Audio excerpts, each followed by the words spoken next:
Welcome to learning more about the Book of Mormon with me, Shara Ogilvie, a lifetime member of the Church of Jesus Christ of Latter-day Saints. I love this book, and I'm excited to share the teachings that are contained therein. So today we are on day 71 of reading this book from cover to cover. If you want to catch up on previous episodes/chapters, see my Book of Mormon playlist, and of course the description that shows different ways you can get access to your own copy of this book. So today we are starting in a new book within the Book of Mormon. It's the Book of Mosiah, and it has quite a few chapters, and it's an absolutely wonderful book of scripture. And it starts off the first few chapters around the teachings from King Benjamin. He's at the end of his life. He has a lot of wisdom. He's one of the most amazing kings that have ever lived because he has truly served his people and has sought to treat them as Christ would treat them, which is a very rare and special accomplishment for anyone in a large amount of power. So we love the teachings of King Benjamin.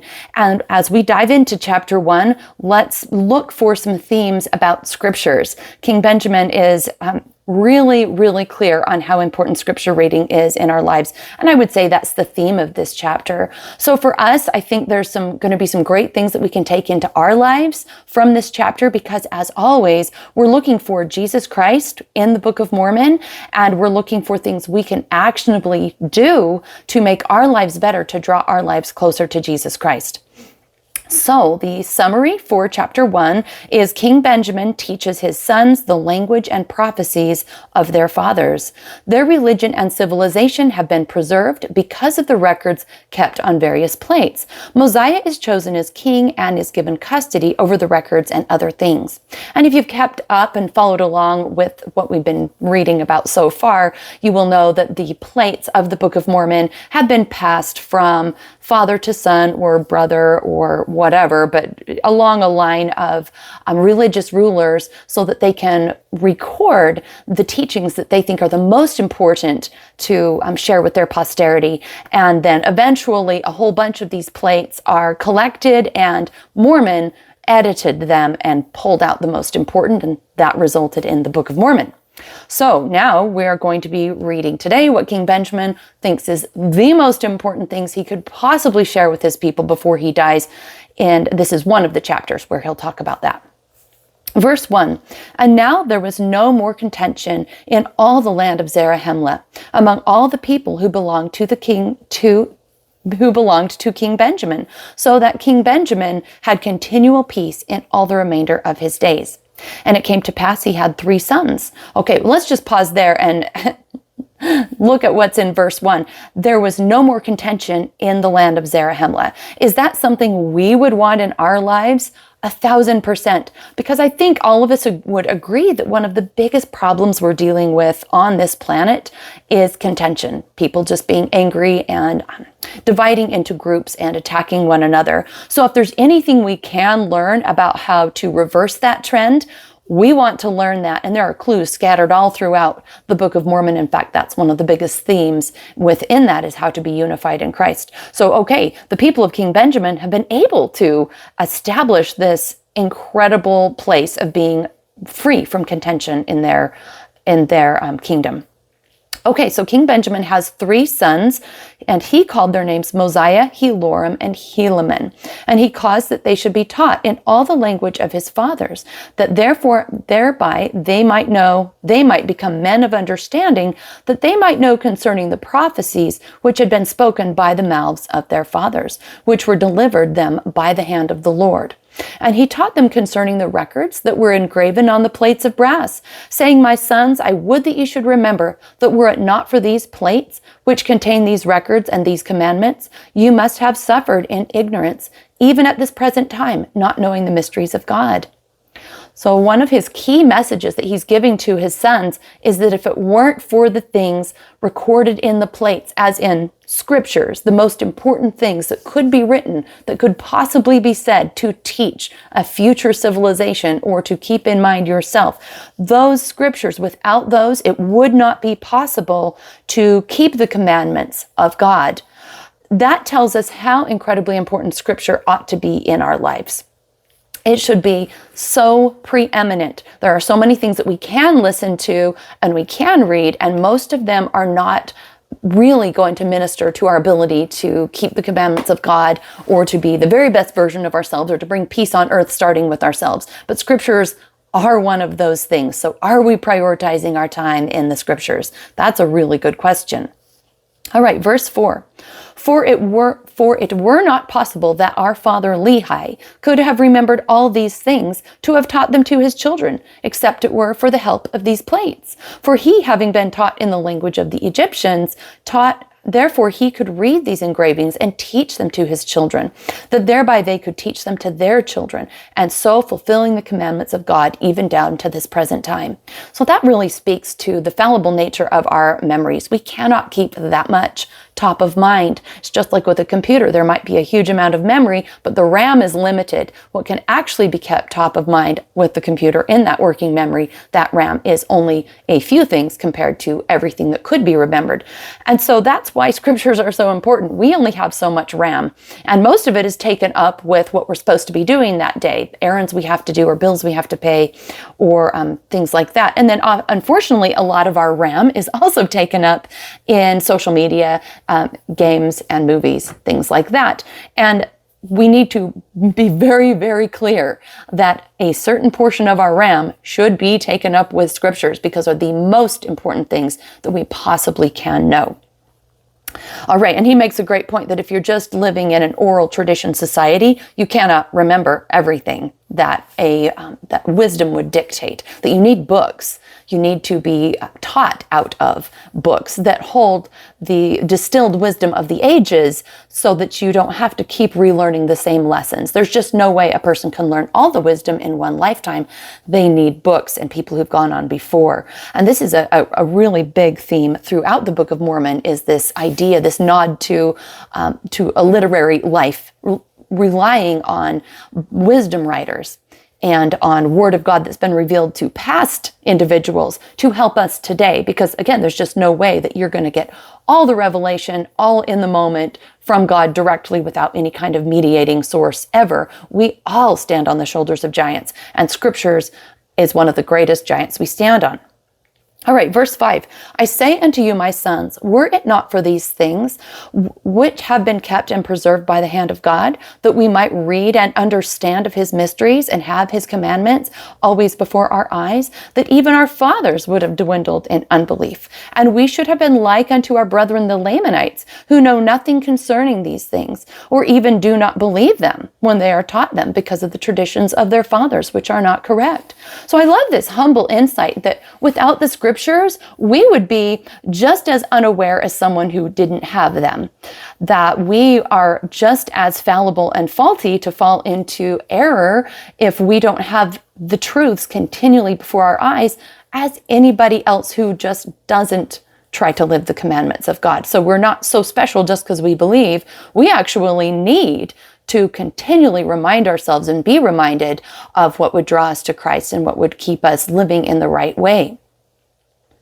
All right, verse 6, O my sons, I would that ye should remember that these sayings are true, meaning on the scriptures, and also that these records are true. And behold also the plates of Nephi, which contain the records and the sayings of our fathers from the time they left Jerusalem until now. And they are true, and we can know of their assurity, because we have them before our eyes.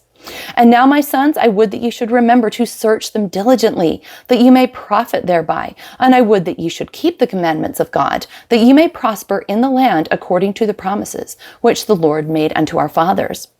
So I love how he reminds us to search the scriptures diligently. And the idea of searching is totally different than a casual, half-hearted engagement. Searching has this idea behind it, or this like connotation of looking and looking and looking and trying to piece together and put together clues, really being engaged with what you are reading. And that's important, because it is easy with almost any book of scripture to read it, take a cursory glance and to say it's boring or it doesn't apply to me. And I truly believe that the reason God made scriptures a little archaic, a little cryptic, is because he wants us to engage our will and our agency and to use our effort to search. And then the Holy Ghost can accompany us and help us learn as we seek. But it's not going to just impose itself upon us. You actually have to put in effort for the scripture to reveal its bounties to you. And I know that it can and it will, because it does in my life every day. Verse 8, and many more things did King Benjamin teach his sons, which are not written in this book.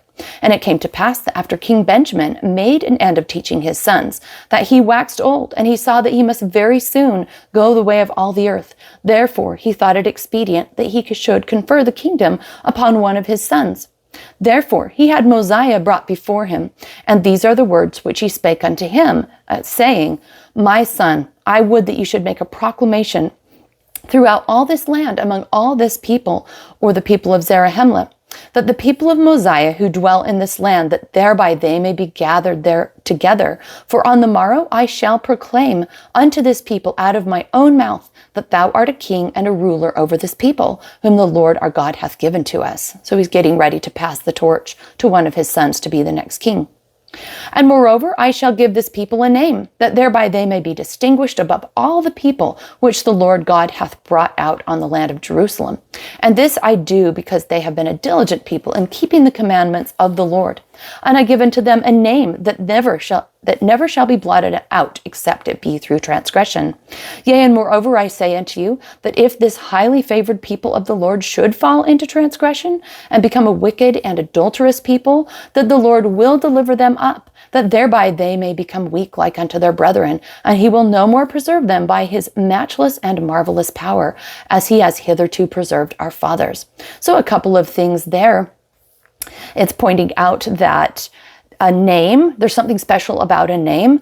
Having a new identity in Christ when you have given your soul and your heart to him can be a reminder, and so I think that's one of the important things about saying, I am a Christian, I am a follower of Jesus Christ. Really taking that name upon you can remind you of how you're supposed to act, how you're supposed to be, who you really are.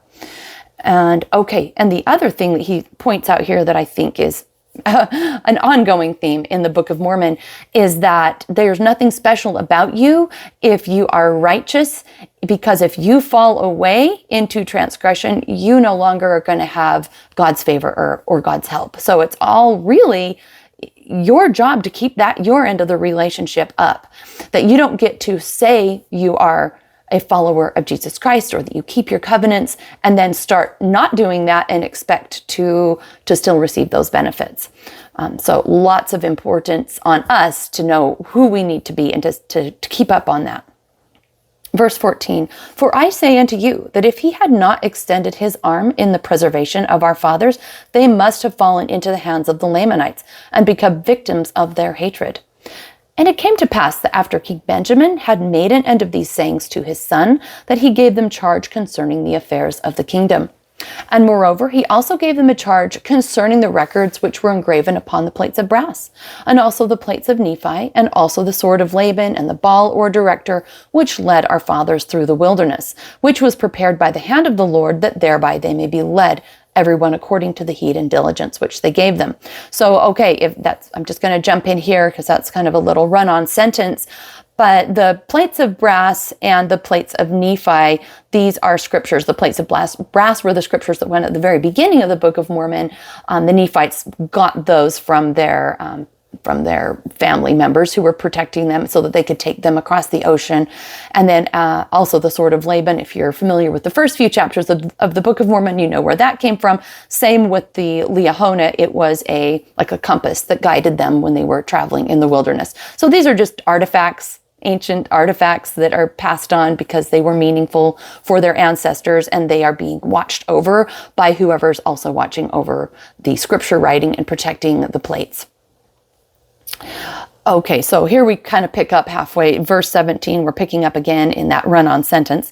Therefore, as they were unfaithful, they did not prosper. This is just talking about the Nephites way back at the beginning of the Book of Mormon. If they were unfaithful, they did not prosper or progress in their journey, but were driven back and incurred the displeasure of God upon them, that thereby they were smitten with famine and sore afflictions to stir them up in remembrance of their duty. So again, just a flashback to remind them that remember how it was for our ancestors. If they followed God and kept him top of mind and honored him, then they were prospered and sped on their path, making progress. If not, their way was hedged up and they did not make progress. Always a good thing to remember. And I think just as a reminder, I know I've talked about this in the past, that prospering does not mean you all have 6 figures sitting there in the bank.